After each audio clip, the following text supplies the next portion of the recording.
إن الحمد لله صلي وسلم على نبينا مصطفى محمد صلى الله عليه وسلم وعلى آله وصحبه أجمعين أما بعد أعوذ بالله من الشيطان الرجيم بسم الله الرحمن الرحيم സൂറ ആലി ഇമ്രാൻ 70-ാമത്തെ ആയത്തിന്റെ വ്യാഖ്യാനം യാ അഹ്ലൽ കിതാബ്, ഹേ വേദക്കാരെ എന്ന് വിളിച്ചുകൊണ്ടാണ് ഈ ആയത്ത് ആരംഭിക്കുന്നത്. ലിമ തക്ഫുറൂന, എന്താണ് നിങ്ങൾ അവിശ്വസിക്കുന്നത്? ബിആയാത്തില്ല, അല്ലാഹുവിന്റെ ദൃഷ്ടാന്തങ്ങൾ കൊണ്ട് അല്ലെങ്കിൽ അല്ലാഹുവിന്റെ വചനങ്ങൾ കൊണ്ട് നിങ്ങൾ അവിശ്വസിക്കാനുള്ള കാരണം എന്താണ്? അൻതും, നിങ്ങളാണെങ്കിലോ തശ്ഹദൂൻ, നിങ്ങൾ അതിന് സാക്ഷിയുമാണ്. അല്ലാഹുവിന്റെ വേദവചനങ്ങൾക്ക് നിങ്ങൾ സാക്ഷിയാണ്.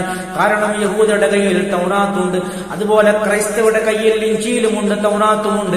ഇതൊക്കെ വായിച്ചുകൊണ്ട് പഠിച്ചുകൊണ്ട് അവർ എന്തുകൊണ്ടാണ് അള്ളാഹുവിന്റെ മാർഗത്തിൽ നിന്നും തെറ്റിപ്പോകുന്നത് എന്നാണ് അള്ളാഹു സുബ്ഹാനഹു വ തആല ചോദിക്കുന്നത്. കാരണം അവർ ഒരുപാട് മാറ്റത്തിരുത്തലുകൾ വരുത്തിയിട്ടുണ്ട്.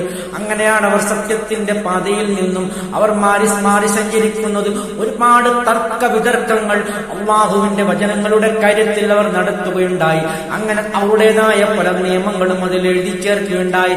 പല കാര്യങ്ങളും അവർ വെട്ടിച്ചുരുക്കി, പല കാര്യങ്ങളും അതിൽ കൂട്ടിച്ചേർത്തു. അങ്ങനെ ഒരു തരത്തിലുള്ള ഒരു വളരെയധികം അങ്ങേയറ്റം ദുർബലമായ രൂപത്തിലുള്ള ഒരു വിശ്വാസം വെച്ചു പുലർത്തുന്ന ഒരു സംഘമാണ് യഹൂദ ക്രൈസ്തവർ വേദക്കാർ. ആ വേദക്കാരെ വിളിച്ചുകൊണ്ടാണ് അല്ലാഹു സുബ്ഹാനഹു വ തആല പറയുന്നത്, ലിമ തക്ഫുറൂന ബിആയാത്തില്ലാഹ്, അല്ലാഹുവിന്റെ ദൃഷ്ടാന്തങ്ങൾ, അല്ലാഹുവിന്റെ വചനങ്ങളിൽ അവിശ്വസിക്കാൻ നിങ്ങൾക്ക് കാരണമെന്താണ്? എന്തിനാണ് നിങ്ങൾ അത് വിശ്വസിക്കുന്നത്? നേരായ മാർഗത്തിലുള്ള പ്രവാചകന്മാർ നിങ്ങളുടെ അടുത്ത് വന്നിട്ടില്ലയോ? കൃത്യമായ സന്ദേശങ്ങൾ നിങ്ങൾക്ക് പകർന്നിട്ടില്ലയോ? എന്നിട്ടും നിങ്ങൾ വൈരാഗ്യം മൂലം, അതിക്രമം മൂലം, അതിരുവിട്ടുകൊണ്ട് അസൂയ, അങ്ങേയറ്റത്തെ അസൂയ മൂലമാണല്ലോ നിങ്ങൾ ഇതൊക്കെയും പ്രവർത്തിക്കുന്നത്. അത് മാത്രമല്ല, ഈ ഖുർആൻ അവതരിക്കുന്ന കാലത്ത് ഈ യഹൂദ ക്രൈസ്തവരൊക്കെ ഇതിന് സാക്ഷിയാണ്. അതാണ് അല്ലാഹു സുബ്ഹാനഹു വ തആല പറയുന്നത്, വഅൻതും തശ്ഹദൂൻ, എല്ലാ വേദഗ്രന്ഥങ്ങൾക്കും നിങ്ങൾ സാക്ഷികളല്ലയോ?